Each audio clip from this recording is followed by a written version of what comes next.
assalamu aleykum wa rahmatullahi taala wa barakatuhu. Bandiraɓe on calminama on juurama, en calmini dendagal musidɓe kala e kuuɓal, en juurimamaɓe. En gari ɗo e yewtere nde ganduɗa ko faati e oɗo gorko mo ganduɗa tawi kadi ko gorko tedduɗo. Hande hakkillaji yimɓe foof ene kucciti to leydi Mali. So mbi noon gorko tedduɗo on jiɗɗen haalde ko hol on gorko mo ganduɗa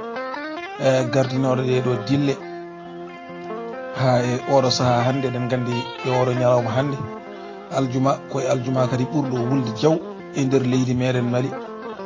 ko faati e laamu Ibrahima Boubacar Keita eno yimɓeɓe mbiri yo woppu laamu ngu, yo de musidɗo yo woppu. jiɗɗen arde noon koye oɗo gorko julɗo, gorko gando, gorko mo ganduɗa kadi haɓanima leydi Mali no fewi. On woni Mamoudou Dicko.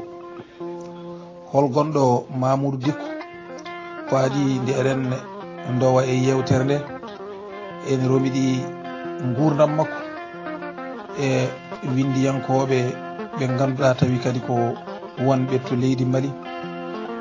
rewintoɓe gueɗe kabaruji dewoji toon kala e saaha. ɓe ganduɗa ene guindiri koyemen bindol Pulaar, kala e ko kewi Mali eɓe binda eɓe kumpita yimɓeɓe hano hannirta nen ala hen ko humpi bandiraɓe. kala ko kalɗen ɗo guittuɗen koye jowre mabɓe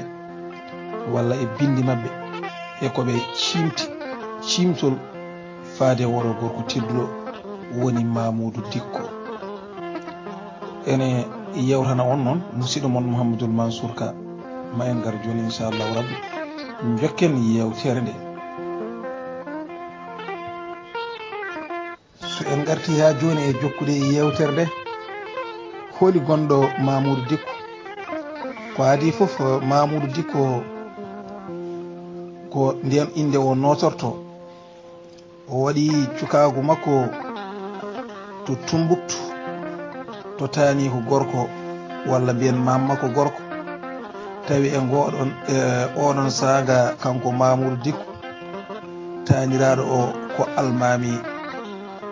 Tumbuktu wonno. kadi ko ɗon Mamoudou Dicko fuɗɗori jangde. ɗon o naati jangde ha o heeɓi duuɓi 15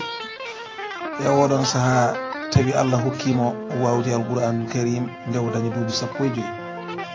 caggal ɗum o yeehi Douanza ngam ɓeydoyide jangde makko. e ngan sanga tawi ceerno mo ganduɗa tawi kadi ko keptinaɗo e wawde alqouranul karim ene woni to wiyete Douanza, ene wiye Alilor. kanko Mamoudou Dicko e hitande 1968 eɗen gandi woni 1968 kuddata waɗi e leydi Mali fewde e laaminoɗo e oɗon saaha woni Modibo Keita. nden noon tawi Dicko ko ene janga to Douanza ɗo kalɗen joni ɗo,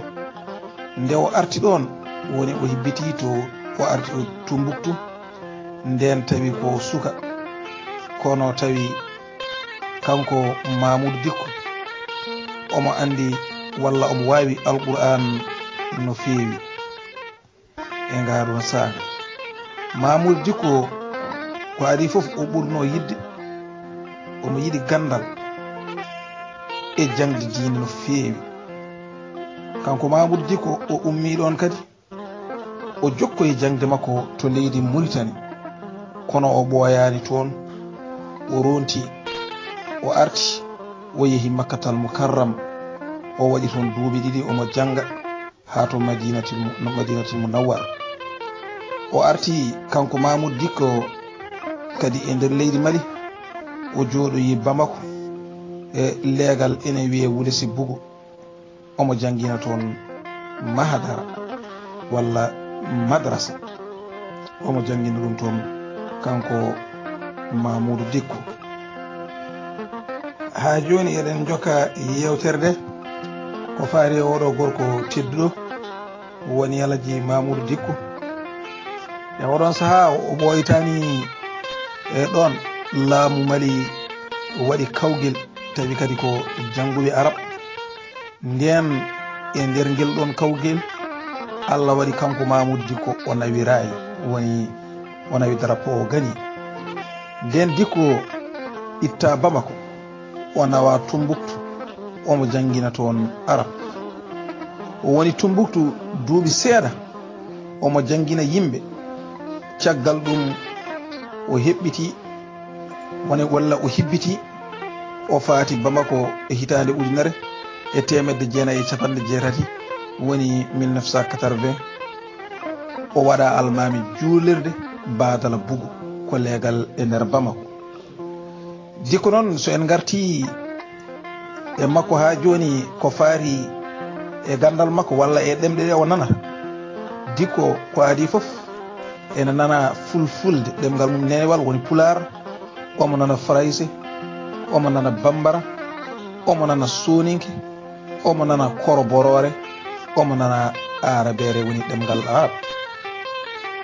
ɗum tagi e hitande ujunere e 1987 woni 1987 fedde ene wiye AMIPI nde ganduɗa tawi ko fedde daranode ko faati e gueɗe islam e nder leydi Mali ndeɗon fedde noddimo yo arɓe gollodo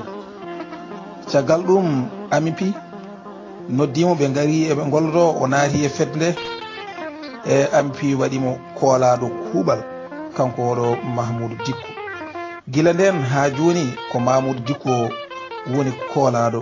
kuuɓal ndeɗon fedde e hitande ujunere walla ujunnaji ɗiɗi e jeetati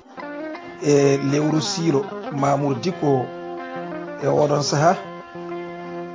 kadi o suɓa o waɗa hoorejo mo ganduɗa tawi kadi ko l'islam woni e nder Mali gardiɗo julɓe e ɗum wanno ko woni 2008 o waɗi e ngol ɗon gardugol duuɓi 11 o ɓami ɗum ko 2008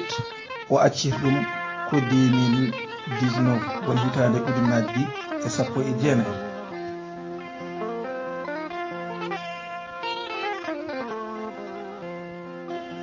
o waɗama gardiɗo ndeɗon fedde nde ganduɗa kadi ko ardade julɓe ɗo leydi Mali eno wirɗen ni o ardima ɗum no foti fof duuɓi 11 o ardino ɗum ko 2008 ha 2019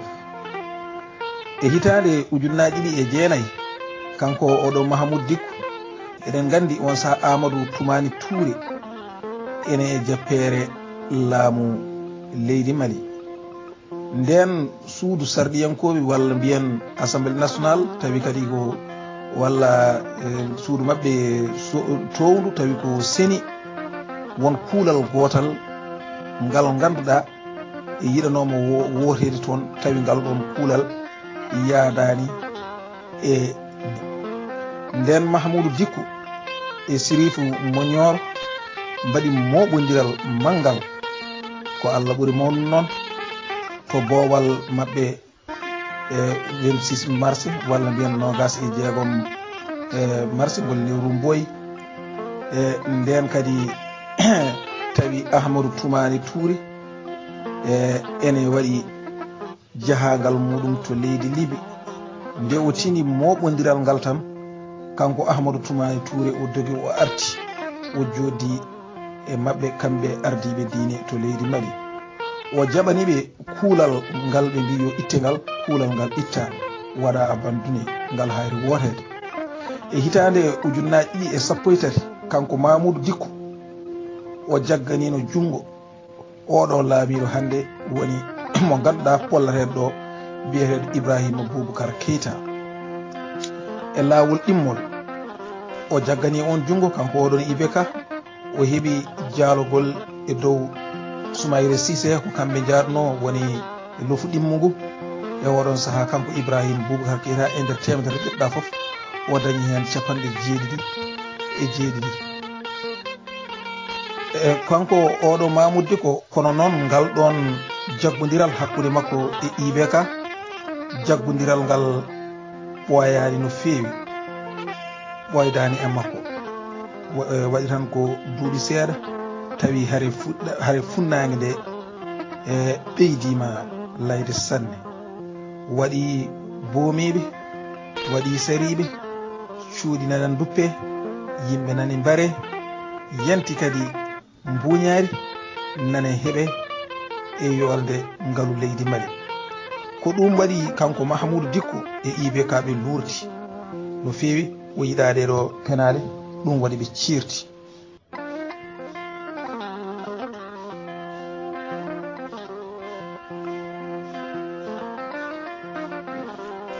luural ngal waɗi hakkunde makko e mo walno woni IBK eɗen gandi somi wallima e dow gonga an a watti wadde ko ala hen so tawi aɗa woni e gonga tan a yaltade joomum nde wonno Dicko wi kañum ko gonga o ummini kono kadi ko ɓi leydi Mali o jooɗotako ha abada kanko omo yiya ɓiɓɓe leydi Mali ene kalke tawi o haalani hen hay hunde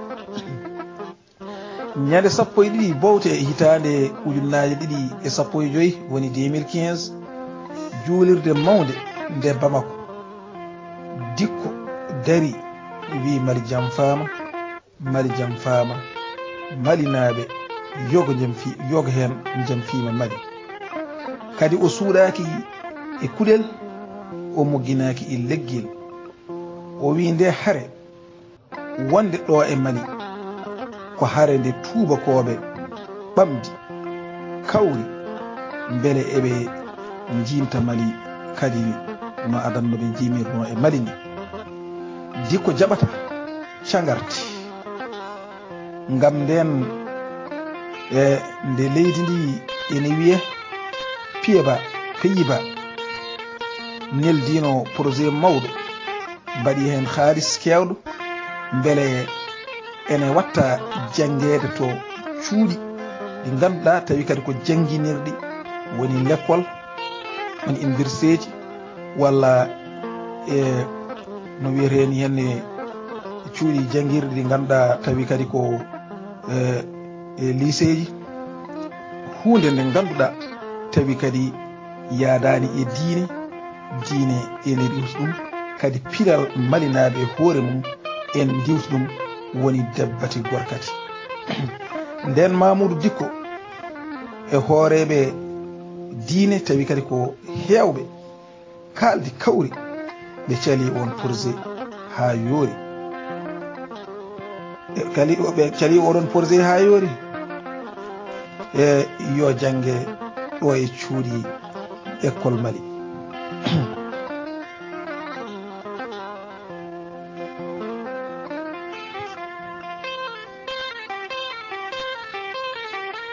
nden ɓe calima oɗo projet woni yo jangue ɗo henne e nder cuuɗi mabɓe janguirɗe e nder leydi Mali yi kadi ha hitande 19 woni 2019 Buye ko ceerno woni toon ne wiya noon e Dicko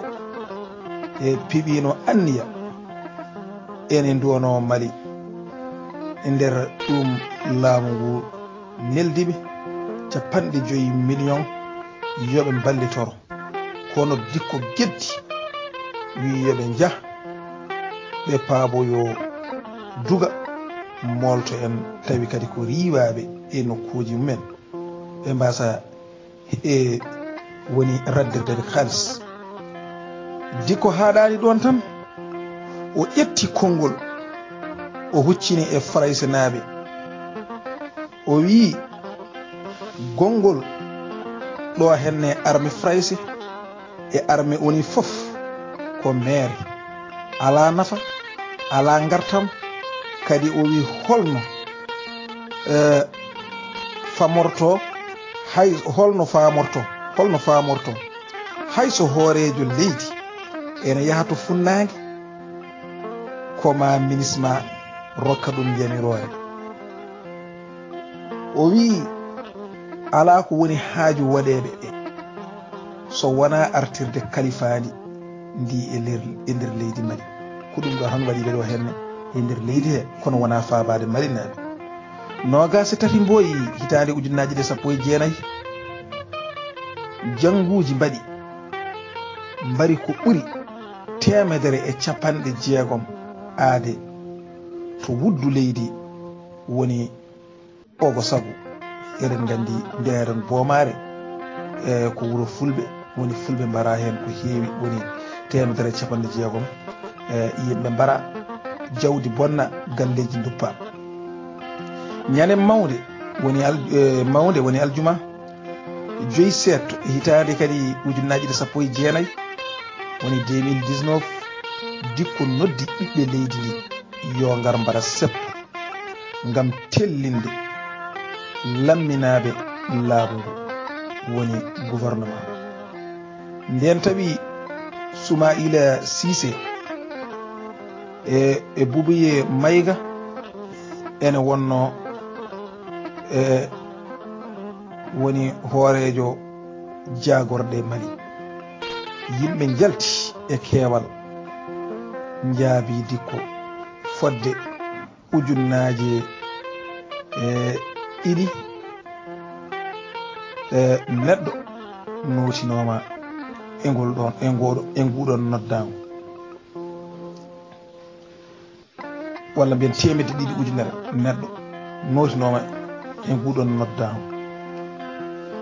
ɓoytani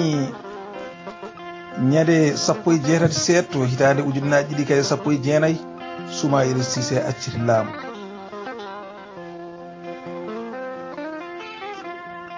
ha joni eɗen goni ɗo henne kadi e yewtere meɗen ko faari kadi e oɗo gorko mo ganduɗa kadi payidinɗo woni Mamoudou Dicko yoga en ene nana inne ɗe tawi kadi karani gandal makko no feewi ko musidɗo mon Mouhamadoul Mansour. ñande 17 silto hitande ujunnaji ɗe 19 Mamoudou Dicko noddi pottital mawgal to galle pinal e ñeeñal inniragal Ahmadou Hampate Ba. nden o tafi landa makko inniraɗo e CMAS e ngal ɗon moɓodiral ko famɗi fof fodde yimɓe ujunnaje 6 notima ɗum ñande hen. kono ɗum fof e waade noon walla e kewgol muɗum haala sanne malinaɓe ene laamdodira beele imam immani ko jappere laamu walla ala. Mamoudou Dicko ene jeeya e doggol mawɓe ɓe ganduɗa tawi kadi ko 50 e darde mumen hettina hande e Afrique ɓale. Mamoudou Dicko ɓami haalande laamu Mali gonga gila e hitande 1990 e 91.